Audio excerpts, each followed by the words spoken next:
ಆತ್ಮೀಯ H16 news ಅರ್ಥಾತ್ ಹೇ ಸೀತಾರಾಮ್ಗೆ ಸ್ವಾಗತ. ನಾನು ನಿಮ್ಮವ ಯಮ ಅಥವಾ ಮಲ್ಲಪ್ಪ ಅವರು.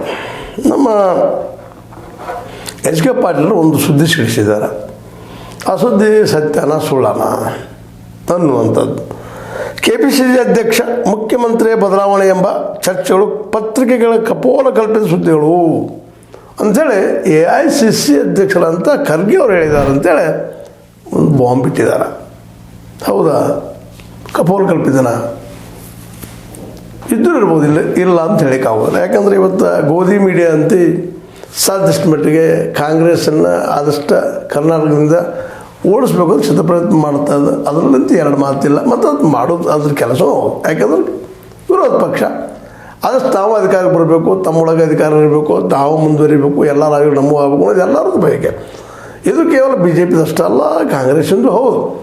ಆದರೆ ಇದಕ್ಕಾಗಿ ಸುಳ್ಳು ಸುದ್ದಿಗಳನ್ನ ಹಬ್ಸೋದು ಎಷ್ಟು ಸರಿ ಅಂತೇಳಿ. ಯಾಕಪ್ಪ ಅಂತಂದ್ರೆ ಇಲ್ಲಿ ಒಂದಿಷ್ಟು ವ್ಯಕ್ತಿ ವಿಶ್ಲೇಷಣೆಗಳನ್ನ ನಾವು ಮಾಡಬೇಕಾಗ್ತದೆ. ಇವತ್ತು ನಮ್ಮ DK ಶಿವಕುಮಾರ್ ಅವರು ಇದ್ದಾರೆ, ಇನ್ನೊಂದು ಕಡೆ ನಮ್ಮ ಸತೀಶ್ ಜಾರಕಿಹೊಳಿ ಅವರು ಇದ್ದಾರೆ, ಮತ್ತೊಂದು ಕಡೆ ಪರಮೇಶ್ವರ್ ಅವರು ಇದ್ದಾರೆ.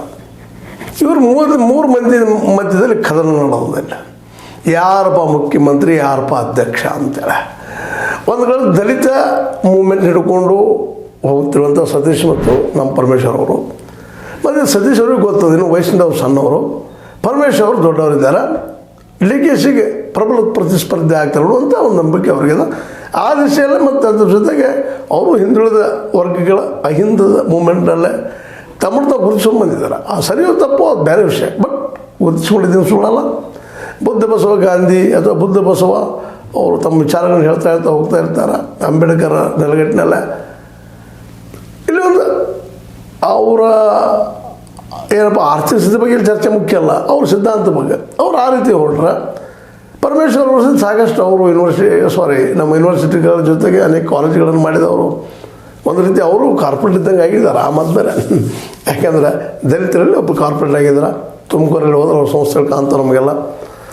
ಅವರು ಜೀವನದಲ್ಲಿ ಏನಪ್ಪ ಅಂತಂದರೆ ಏನು ಶತಾಯಗತಾಯ ಪ್ರಯತ್ನ ನಾನು ಮುಖ್ಯಮಂತ್ರಿ ಆಗೋದು ಅವರಲ್ಲೂ ಆಸೆ ಅದ.